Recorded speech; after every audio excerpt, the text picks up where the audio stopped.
오늘은 부활절입니다. 이 부활이라는 것은 한 단어로 여러분 딱 기억한 것은 생명입니다.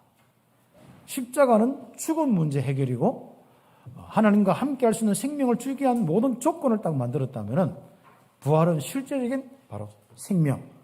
하나님이 함께 하심이 생명이고 그리고 이 생명은 우리가 실제로 살아나는 모든 또 살리는 모든 힘까지 포함되어 있습니다.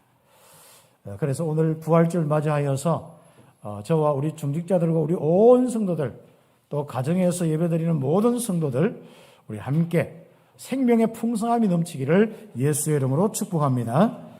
예수님께서는 부활하셔가지고 40일 동안 하나님의 나라의 일들을 말씀하셨고 그 하나님의 나라의 일들이 바로 온 땅까지 이 하나님의 나라의 일은 결국은 생명의 일이고 하나님이 함께하고 인도하고 역사하면서 흑암과 저주가 무너지는 일들인데 이 하나님의 나라의 일들이 어디까지요?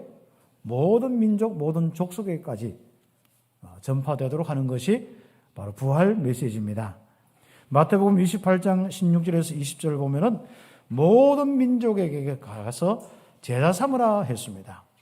다시 하면은 저와 여러분은 부활 메시지를 가지고 모든 민족을 마음에 품을 수 있는 이런 귀중한 시간이 되겠습니다.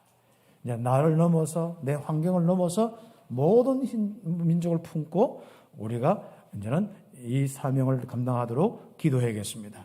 그리고 마가복음 16장 15절에서 20절 보면은 이제 만민의 아픔을 알고 그들에게 가서 그들에게 역사했던 흑암의 세력들을 꺾어내고 귀신을 쫓아내고 그들을 치유할 수 있는 이 마음을 품어야겠습니다.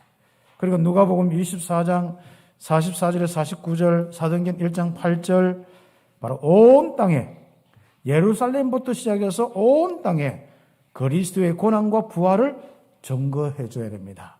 그러면서 요한복음 20장 19절에서 30절 이것은 죄가 없는 자가 다 양수받도록 우리는 이 사명 감당하겠습니다. 거기에 보면 참 중요한 말이 있죠. 많은 사람들이 죄 문제를 그냥 놔두면 그대로 있습니다. 그러나 우리가 죄를 사해주면 바로 용서를 받겠다 했습니다. 이 말은 무슨 말이죠? 십자가에 돌아가신 그리스도의 이 은혜를 전해서 그들이 바로 용서함을 받고 죄사함을 받고 생명을 얻고 영원한 천국의 백성으로 살도록 전도자의 바로 그 중요한 사명을 이야기하는 것입니다.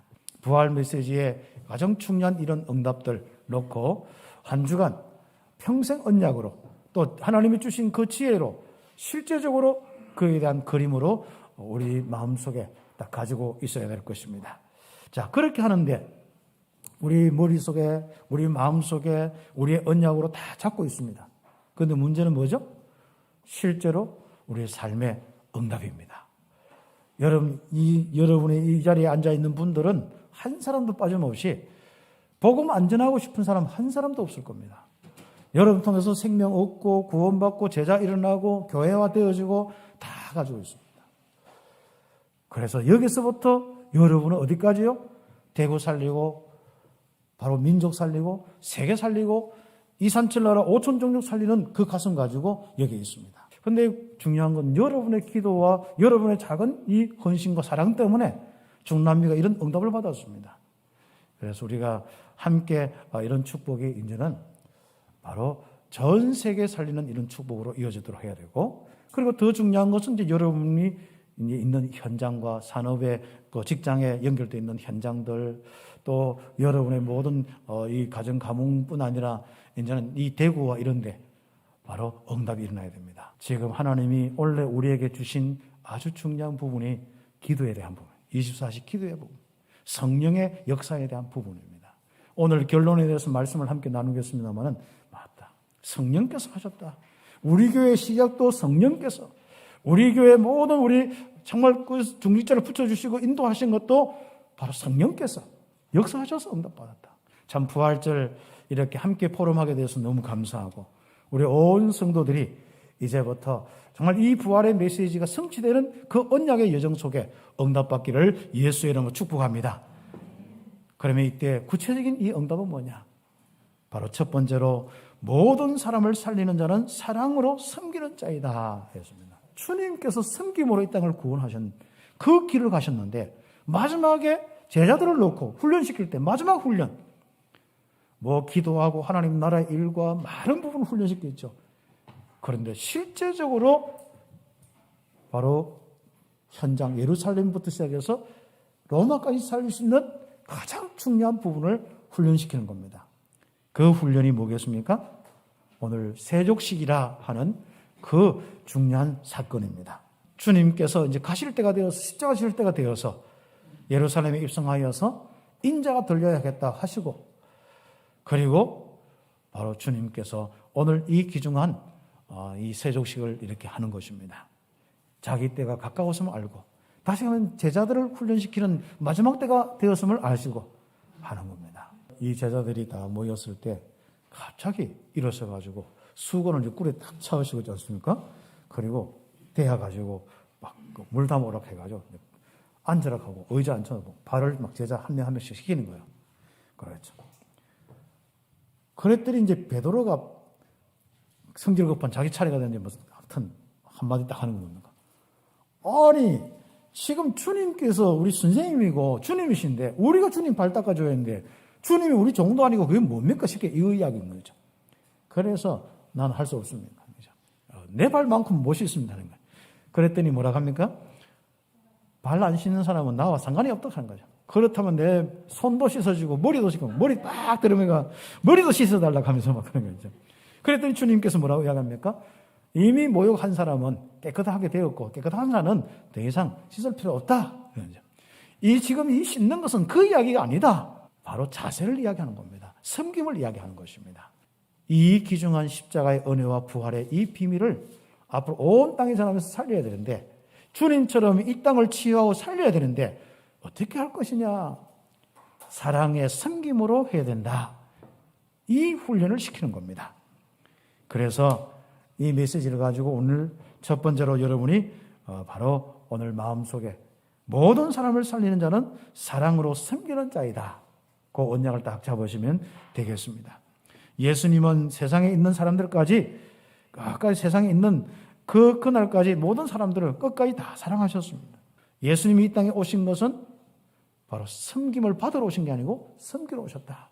그래서 자기 몸을 대성물로 희생제물로 주려 합니다. 이것을 다시 한번 다 알려주는 겁니다. 그 다음에 뭐예요? 여러분 현장에서 바로 실제적으로 섬김의 이 사랑의 이 섬김이 어떤 응답과 어떤 변화가 일어나는지 보는 겁니다. 그래서 여러분이 기도해서 성령의 권능 받고 있는 여러분이 이제는 현장을 두고 이제는 응답받아야 합니다. 사랑의 섬김을 한번 해보십시오. 뭐 때문에요? 복음 때문에. 아마 거기에 하다 보면은 아마 어려운 사람들 주로 많이 이렇게 도와주고 할 겁니다. 그러나 그런 사람을 돕는 사람들, 좀 성공한 사람들이 또 그것을 또 이렇게 해서 할 겁니다. 그래서 위에서부터 아래까지 다 이렇게 연결될 수 있는 이런 부분들도 있습니다. 그러면 그런 부분 통하여서 여러분이 어떻게 전도가 되는지, 어떻게 열매가 일어나는지 보게 될 것입니다. 그래서 우리가 참 많은 이 불신자 현장에는요, 뭐 복음이니 영적 문제니 뭐 그리스도니 이런 부분보다도 자기들이 피부로 느껴지는 사랑의 섬김, 이게 더 와닿거든요.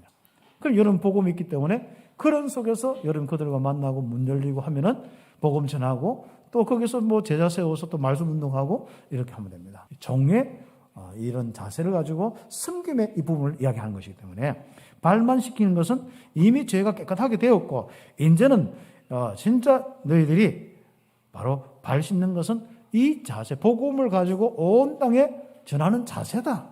내가 없으면 너희들이 복음 가지고 이 땅을 살리는 자세다. 바로 종의 자세, 섬김의 자세로 세상을 살리는 거다. 이걸 알려주는 것이 오늘 본문의 내용입니다. 같이 다니는 제자 중에 바로 가룟 유다 아니겠습니까? 그렇죠. 교회 다 다니지만 복음만 안 들려. 그러니까 그리스도의 중심만 없어. 관심이 딴 데. 이게 바로 가룟 유다입니다. 다른 관심을 가진 가룟 유다에게 마귀가 딱 그 마음에 뭘 심었어요? 예수의 팔마음을 딱 심은 거예요. 그렇습니다. 여러분 그리스도에 관심이 없으면요 여기에 딱 당해서 못 일어납니다.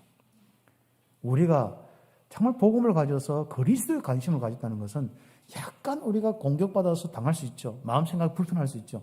그러나 이길 수가 있습니다. 그러나 그리스도의 비밀에 관심이 없고 그 그리스도께서 주인되지 않는 사람은요, 결국은 언제 무너지느냐? 사단이 마음 생각 공격할 때 다 무너져 버리는 거예요. 그래서 예수님께서는 정말 너희가 깨끗하나 다는 아니다. 한마디로 뭐예요? 예수를 팔자 갈아준 유다를 이야기하는 겁니다. 그런 그 안타까움, 주님이 참 안타까움의 모습을 자꾸 보이는 거죠. 그래서 오늘 여러분이 다른 관심 가진 분 없겠습니다만 혹시 다른 관심이 있다면 정말로 여러분은 그리스도에 대한 관심 다 가져요. 오늘 그 안타까운 마음 가지고 했지만 여기서 가장 중요한 것은 뭐겠습니까? 세상 살리는 것은 섬김의 사랑, 바로 섬기는 일입니다. 종된 자세입니다. 주와 선생된 자가 내가 너희를 섬긴 같이 너희들 앞으로 서로 발을 씻어주는 것이 옳으니라. 그렇죠. 예수님의 행함을 받아야 되는 아주 중요한 부분을 말씀하시면서 바로 주님께서는 서로 이렇게 발을 씻어주라. 사람이 아무리 좋은 복음 가지고 있지만은 섬김의 자세가 되지 않으면은, 정말 희생의 자세가 되지 않으면은, 사랑의 이 마음의 중심이 없으면은 바로 우리는 그 현장과 거리가 멀게 돼 있고 가까울 수가 없죠. 올 한 해는 특히 이번 부활절부터 다음 부활절까지는 좀 여러분 사랑이 실천될 수 있는, 섬김을 할 수 있는 현장을 좀 정하시고 거기에 영향을 줄 수 있는 사람으로 응답받아야겠습니다. 우리는 이미 복음 가지지 않습니까? 또 여러분 직장이나 이런 데서 이미 또 많은 응답받지 않습니까? 그렇죠. 바로 종이 주인보다 크지 못하고 보냄을 받은 자가 보낸 자보다 크지 못하도다. 그래서 그 말은 무슨 말이죠? 그래서 주인이 섬겨야 된다. 그렇죠. 이게 세상 원리하고 완전 다른 거지 않습니까? 그렇죠. 보통 보면 세상 문화는요, 종이 주인 섬기도 하는 것이지. 그런데 주인이 종을 섬기고, 정말 큰 자가 작은 자를 섬기고, 그렇죠. 그 응답을 좀 받을 수 있도록 기도하세요. 올 한 해는 그 부분을 놓고 기도해서 응답받는 겁니다. 그래서 큰 두 번째로 예수님이 주신 바로 아주 중요한 이 세족식의 이 다음에 중요한 말씀이 있습니다. 뭐라고요? 새 계명을 너희에게 준다. 내가 너희에게 새 계명을 주노니 너희가 뭐예요? 서로 사랑해라. 그렇게 계명을 주셨습니다. 그렇게 주신 그 현장이 뭐라고요? 예수님이 십자가 지시기 직전에, 그 영광의 길로 가기 직전에, 그래서 인자가 지금 영광을 받았고 바로 하나님도 인자로 말미암아 영광을 받으셨다. 한마디로 이제 본인의 사명, 그리스도의 사명 다 끝났는 거예요. 그리고 이제 마지막 십자가 지시로 가는 길입니다. 너희가 서로 사랑해라 했습니다. 이게 세상 살리는 방법입니다. 그리스도께서 이 땅에 오셔서 바로 세상을 살리는 방법이었고, 그리스도 이후에 제자들이 하나님의 은혜를 받고 성령 충만 받고 세상을 살리는 방법이 바로 서로 사랑하는 섬김의 부분입니다. 이걸 놓고 새 계명이라고 말씀하신 겁니다. 하나님은 사랑이시고 우리는 그에게서 나서 서로 사랑해야 된다. 요한일서 4장 7절 8절 쭉. 사랑하지 않는 자는 하나님을 알지 못한다. 여러분 잘 생각해 보십시오. 그죠? 네. 그래서 우리는 바로 세상을 살리기 위해서 진짜 새 계명을 가져야 됩니다. 어차피 여러분에게는 복음이 있고 영적 문제 해결의 비밀이 있고 그 할 수 있는 보좌의 축복, 성령의 능력의 비밀이 우리에게는 있기 때문에 그 능력 가지고 실제적으로 우리는 힘을 얻어서 현장을 사랑할 수 있는, 섬김의 이 축복을 누릴 수 있는 그 은혜를 받아야겠습니다. 너희가 서로 사랑하면 이로써 모든 사람이 너희가 내 제자인 줄 알리라. 그렇죠. 하나님의 자녀인 우리가 서로 사랑해야 하고 그 행위는 사랑의 섬김이 되어야 합니다. 그래서 이제부터 좀 실천적인 이 부분을 놓고 좀 기도하고 좀 응답받아야겠습니다. 하나님이 우리를 사랑해서 독생자를 화목제물로 주셨듯이, 그대로 이루셨듯이 우리가 그 복음 가지고 하나님의 사랑의 실천처럼 우리는 다른 사람들을 복음 전하기 위해서 좀 섬기는 일들을 해나가야 되는 것이죠. 그래서 하나님의 사랑 안에서 거하고 서로 사랑하여야 하나님을 알 수 있다. 이거죠. 여러분이 누군가 섬겼기 때문에 교회가 세워졌고 또 교회를 통하여서 많은 전도와 선교 우리 후대키는 사명을 하는 거죠. 여러분 현장도 마찬가지입니다. 현장에 살리는 것은요 바로 복음이지만은 복음 이전에 가장 중요한 부분이 있습니다. 왜 기도하고 성령 충만 받고 왜 성령의 열매를 가져야 되냐? 바로 그것이 현장 살리는 섬김을 위한 아주 중요한 열매니까 그렇습니다. 그래서 마무리 메시지로 여러분이 함께 부활절 응답받아야겠습니다. 이 일을 놓고 원래 24시 기도 운동하는 거 아닙니까? 모든 염려 다 주께 맡기고 된다 안 된다 하지 마시고 기도해서 성령 충만 받는 거 아닙니까? 성령 충만 받으면은 놀랍게도 우리에게 권능이 생깁니다. 그래서 권능 생겨서 바로 이 땅 여러분의 현장에 모든 것을 살릴 수 있습니다. 그래서 첫 번째 열매가 사랑입니다. 사랑과 희락과 쭉 있는데 그런 부분이 있습니다만은 결국은 제일 중요한 이 사랑의 부분이 우리에게 있는데 그 부분이 여러분에게 넘치면서 어떤 일이 일어나느냐. 여러분도 모르게 그 사람 자꾸 이해가 되는 거예요. 도와주는 거예요. 영적 문제 알죠. 그 부분이 헛짓하는 거 알죠. 자기 이익밖에 모르는 거 알죠. 그런데도 뭡니까? 그 혹시나 그 한 영혼 구원받을까 봐 기다려주는 거예요. 하나님이 우리 기다렸듯이 또 여러분이 여러분 자식이 다 이렇게 되죠. 그런데 그 현장을 그 사랑하는 마음을 다 이렇게 가지도록 하나님이 주시는 거예요. 누구에게? 성령 충만받고 권능받은 사람에게. 그래서 사랑이 실천되지 않는다면 성령의 권능이 없는 겁니다. 그래서 성령의 능력을 받은 사람은 사랑으로 실천할 수 있는 전도자의 삶을 살 수 있는 것입니다. 단지 우리가 그냥 다른 사람 도와준다 이게 아니지 않습니까? 바로 복음을 전하는 생명을 심는 이 생명 운동 때문에 하는 거거든요. 그래서 서로 사랑할 수 있는 능력은 위에서 내려와서 열매로 딱 되면서 그 능력 가진 사람이 바로 실천하는 사람입니다. 성령의 축복 가지고 여러분이 큰 힘과 응답받고 정말 여러분이 가진 많은 부분들을 가지고 이제는 동네와 많은 현장의 섬김의 실천을 통하여서 생명운동이 일어나기를 예수의 이름으로 축복합니다. 기도드리겠습니다.